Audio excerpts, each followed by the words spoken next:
Hey, welcome back. So this is a story on how I got a job in Berlin and lost it in 5 months.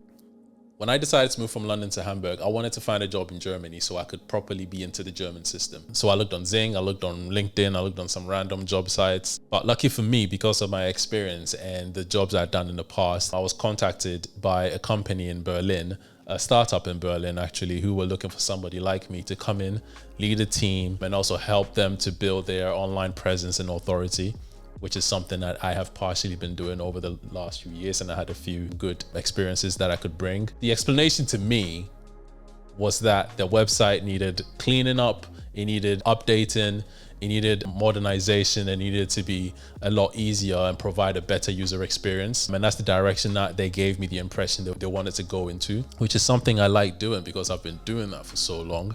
And it's the reason why I wanted to get into a startup, because I wanted to feel as part of a team building up something new. So that was right up my alley and I was very interested in that challenge. So I decided to speak to them.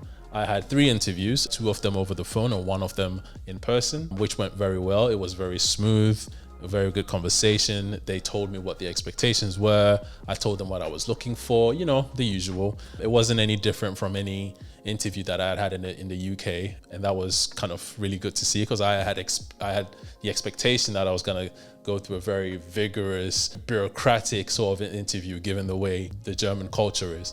But it was pretty smooth, very similar to what I had in the UK. So it was a good start and I was very happy to be a part of the team. So I took the job. And that meant that for 5 months, I had to commute all the way from Hamburg to Berlin. And if you know anything about the Deutsche Bahn, it wasn't fun. It was always late. It could get canceled. There were days where I had to book a hotel for 3 days to stay in Berlin while I was working and then come back home on a Friday. There was days that I was staying in the Berlin Hauptbahnhof for about 3 hours waiting for a delayed train. It was not fun at all. But for the first few months, it was okay because I enjoyed working for this company. Colleagues were great, very fun people to be around. And in my experience with this startup, they weren't that different from the colleagues that I had in the UK. Very sociable. We'd go out on Fridays for work drinks and things that I was very used to. Very typical startup culture, which was great to see. Because like I said, I expected something very different working in Germany. But till that moment, everything was perfectly fine. My first few months was filled with meetings, training, getting up to speed with what the company does, who their customers were, what they were looking for, how their processes were already like, and where they wanted to go. And again, I was still getting the impression that they wanted to revamp the whole thing. So that's where my focus was. And being the person that I am, anytime something needs to be revamped, I look at the old processes and try to replace them with processes that might work better, or things that I have seen or done in my past experiences that have worked better for the company, that have produced better results, as you would want to do for any company. So it was more of a process where I wanted to tear everything down and build it back up. Big mistake. 3 months down the line, I began to realize that everything I was trying to ask for was being pushed back. I would ask for tools and software that would help us probably manage our processes better, probably communicate better with the customers.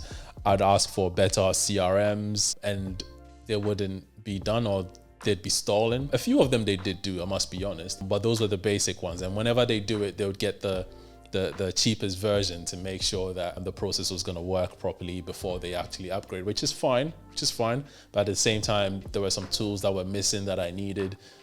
And it was all a bit, finicky in my opinion. And I also began to realize that they were more concerned about putting more content onto the website in order to drive traffic than paying attention to the processes that were creating the issues that they wanted to solve in the first place. And there was supposed to be a fair balance, in my opinion, in the two, because we wanted to go where we were going for the future, but at the same time, we wanted to keep doing some of what we're doing in order to keep the online presence that we already have.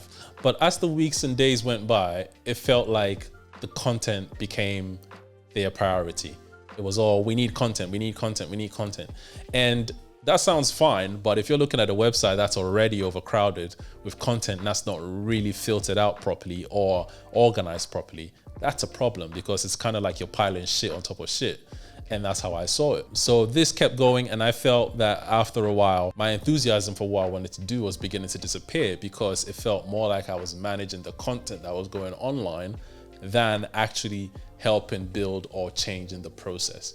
That we had numerous meetings which I sat in and just thought to myself, are we moving forward? I would ask the question, what's the plan? How are we building? How are we changing processes?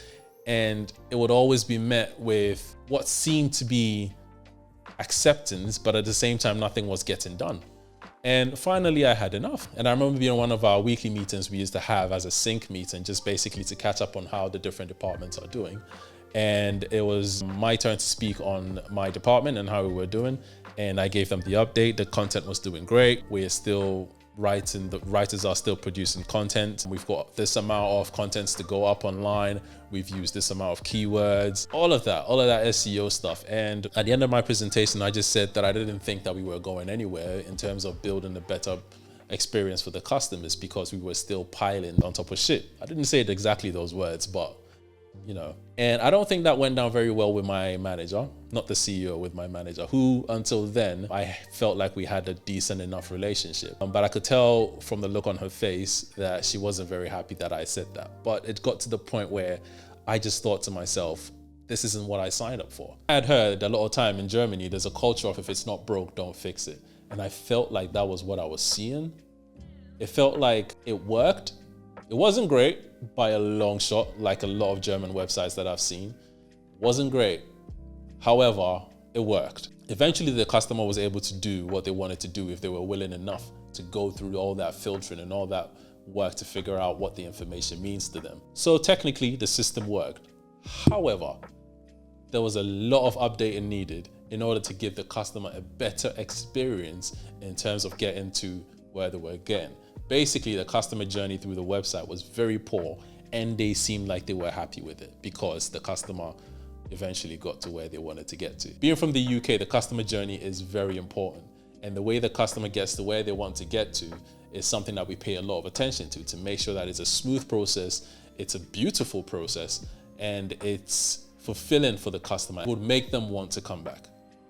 But I had the feeling here that they were just happy with what they had, and they didn't really want to invest any time and money into what I was proposing or what I wanted us to do. Mind you, I had said this in many proposals and many presentations, and they were all received with open arms, and I assumed that this was something that they actually wanted to do. Eventually, I gave up on the idea. So after that meeting, my relationship with the manager wasn't the same. I just decided, okay, I'm just going to look after the content, manage the team. I'm not going to try and improve on anything, and I'm just going to see how that goes. But a few weeks in, I thought to myself, I didn't sign up for this. So I decided to have a meeting with my manager and have an honest discussion on how I was feeling. And as soon as I asked her if we could set up a meeting because I wanted to talk to her, the first thing she said to me was, yes, I want to talk to you too. Ladies and gentlemen, I knew that was the beginning of the end. I just knew it. It was so obvious that it's gotten that bad. So we decided to speak in 30 minutes, and I did a little thinking, and I thought to myself, this is it. I'm much more happier resigning than being fired.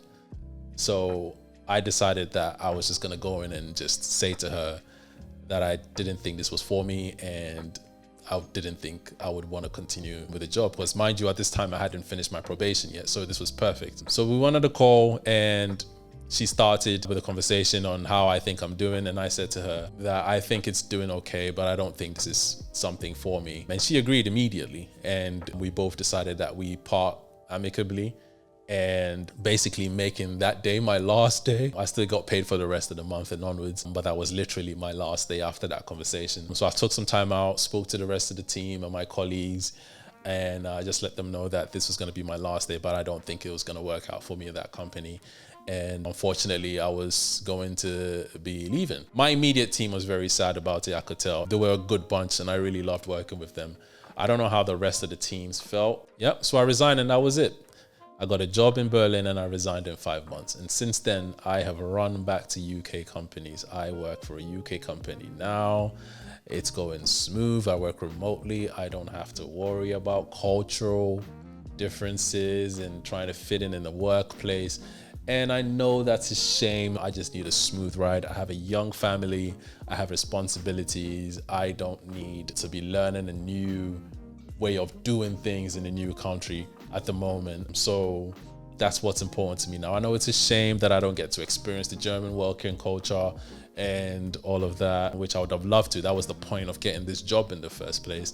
But after experiencing that, I'm saying that's how all German companies are, but that was not a good experience. And I feel like it's a shame that I didn't get a good experience for that, because I've been completely put off trying again, which for me is fine. For now, I have a great job. It's based in the UK. I work remotely. It fits my family life. It fits my work-life balance in general. And I think that'll be very hard to beat. But if I do find something in Germany that beats that, it doesn't have to be remote. I mean, I'm more than happy to see how that goes for me, but I will definitely make sure that I have more conversations and do a lot more research and a lot more negotiation when it comes to that, because I felt like with that job, I kind of went with my heart and I wanted to do something that would fulfill me. So that was why I took that job. So what I failed to do was I failed to kind of dig deeper into what they were really looking to do and how they were looking to do it and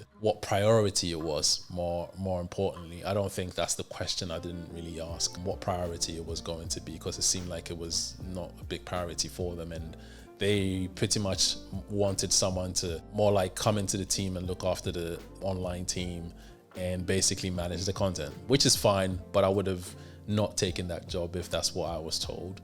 So yeah, that's the story about how I got a job in Berlin and lost it in 5 months. If you feel like sticking around, here's a video about what I like about Hamburg compared to London.